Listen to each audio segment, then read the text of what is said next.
Salut les amis, ravi de vous retrouver pour le 7e jour de notre challenge 30 jours. Ça avance et j'espère que toutes les pépites et les masterclass que je vous partage vous font réfléchir, en tout cas, vous inspirent et ça vous permet également de passer à l'action.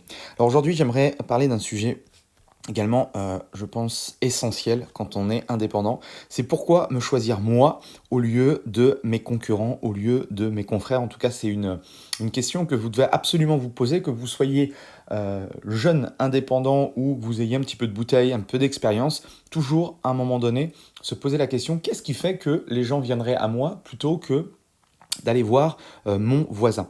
J'aime beaucoup une citation de Hagen qui dit euh, un truc du genre dépasser l'idée qu'il faut être normal. Je crois que elle vous prive de la chance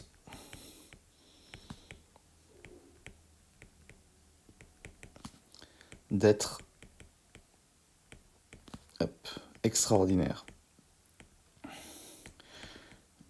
Et j'aime beaucoup en fait cette extraordinaire. Hop.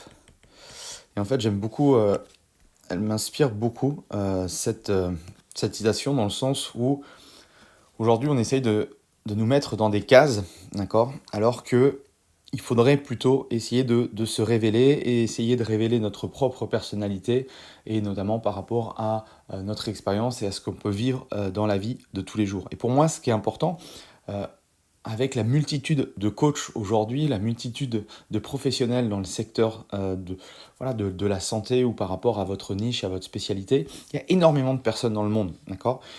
Euh, Bien sûr, vous pouvez avoir des concurrents dans votre ville, mais vous pouvez également avoir des gens qui sont à des milliers de kilomètres de vous, d'accord, et qui peuvent, entre guillemets, prendre vos clients potentiels parce qu'ils ont une meilleure accroche, parce qu'ils ont communiqué d'une certaine façon, parce qu'ils ont mis tout un tas de choses en place. Ok.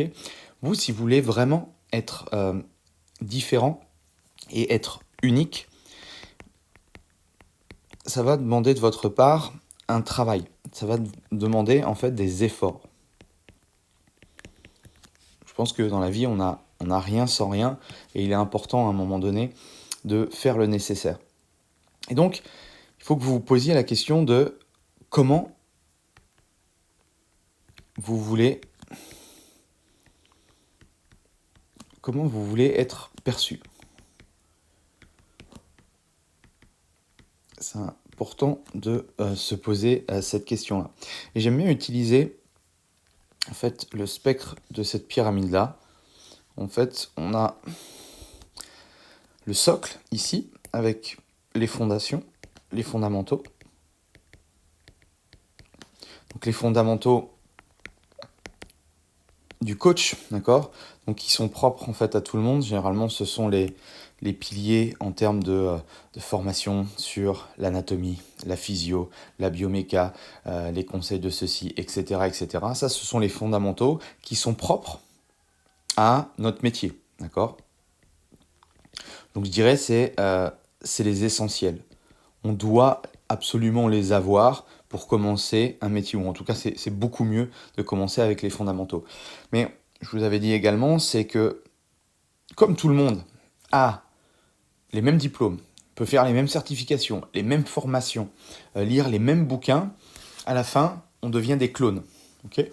Et à partir de là, les gens, comment ils vont choisir si toutes les personnes en face d'eux, ce sont des clones et ils ont les mêmes compétences, ils font exactement pareil. Eh bien, ils vont prendre forcément le moins cher. Et c'est très clairement pas la solution de brader vos prix. Donc il faut justement essayer de se différencier. Et là arrive du coup la phase de différenciation. Alors la phase de différenciation, elle peut se faire sur plein de facteurs différents. Okay. Et du coup, même chose, la différence, pour aller encore plus loin dans cette notion de différence qui peut être du coup votre expérience passée, ça peut être un job, ça peut être un sport aussi que vous avez fait, ça peut être quelque chose qui vous est arrivé dans votre vie, vous êtes sorti de cette chose-là, ça peut être tout un tas de choses en fait qui fait partie intégrante de vous ou par rapport à une compétence que vous avez pu apprendre. Si je sais pas, vous avez été je sais pas, en Asie, vous former sur une méthodologie qu'on n'aborde pas par exemple en Europe, ben voilà, là vous avez une différence vraiment très concrète qui est difficile entre guillemets à copier. Et le dernier niveau pour moi de sophistication, c'est chercher à être unique. Il y a un truc que les gens ne pourront jamais vous copier, d'accord? C'est vous. C'est votre personnalité. C'est votre sensibilité. C'est ce que vous ressentez, d'accord? C'est tout ce qui est lié au trait de votre personnalité. Et donc, regardez un petit peu, prenez de la hauteur par rapport à ce que vous faites, par rapport à qui vous êtes. Ça nécessite aussi d'apprendre à se connaître, ça nécessite aussi d'être franc avec ce que l'on fait, d'accord? Avec nos points forts, avec nos points pas forcément à améliorer, mais nos points, notre caractère où on n'est pas forcément hyper à l'aise. Et ça, c'est important en fait. Personne est parfait, loin de là, moi le premier. Et donc, il y a plein de trucs en fait où je sais que je ne suis pas compétent. Et au lieu du coup de me focaliser sur les choses où je suis pas compétent, je les mets de côté. Je sais très clairement que ça, ce sont des choses, bah, c'est pas ma grande force, mais je préfère me concentrer en fait sur les choses où je suis très bon pour être encore meilleur. D'accord? Et c'est ça en fait, c'est un peu de. Il y avait un de mes mentors qui disait quel est, quel est votre super pouvoir? Et ça, tu peux t'amuser à brainstormer dessus, à essayer de voir un petit peu, voilà, qu'est-ce qui va faire la différence, sur quoi tu peux justement capitaliser pour que les gens te voient d'un œil différent. Tu peux être prof, tu peux être un coach avec une spécialité de yoga, tu peux avoir tel ou tel type de compétences, mais qu'est-ce qui va faire l'originalité et le côté unique de ton concept. D'accord? Essaye de réfléchir à ça. Par exemple, on pourrait par exemple simplement, sans parler de personnalité, sur la notion de compétence, connaissance. Ici. Hop.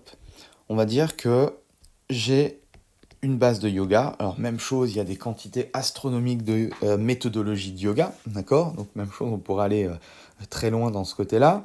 Et imaginons aussi que j'ai la partie mentale. Je fais de la prépa mentale où j'ai appris, etc. Ou c'est peut-être quand j'étais sportif ou autre. Voilà. Imaginons que j'ai ces deux casquettes-là. Yep. Comment je peux faire pour associer ces deux compétences et en faire quelque chose, du coup, de différent? Comment je peux utiliser ces deux compétences, le yoga et le mental, qui sont pas forcément liés dans un premier temps, comment je peux en faire justement mon côté unique? Et en plus de ça, si j'utilise le yoga et le mental en utilisant ma propre personnalité, on comprend bien que là, je fais une sorte de melting pot qui me permet, dans ma création de contenu, dans mon contenu, dans ce que je vais partager, quand je vais parler avec mes futurs prospects, je vais leur expliquer que moi, mince, hop, que j'ai un mécanisme qui est complètement différent des autres. Ok?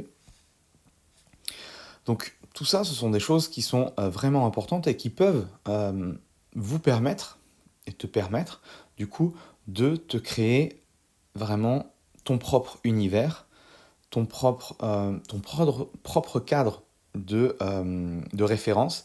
Et à partir de là, tu vas jouer du coup sur cette unicité. Bien sûr, il y a des gens qui vont pas adhérer à ton projet, il y a des gens qui vont pas adhérer à ton message, il y a des gens qui vont trouver ça bizarre de mélanger le yoga et le mental. Mais c'est pas grave. Il y a des gens, j'en suis persuadé, autour de toi, qui sont dans ta zone de chalandise ou utilisent le web également, qui vont être impactés par ton message. Et à partir de là, tu vas pouvoir leur proposer du coup d'aller plus loin avec toi. Donc voilà un petit peu ce que je voulais te partager aujourd'hui sur ça. Réfléchis à ça, réfléchis à la façon dont tu aimerais être perçu, à cette notion de différenciation et construis-toi justement ton personnage. Allez, je te laisse avec ça, bosse bien et puis on se retrouve demain. Allez, salut!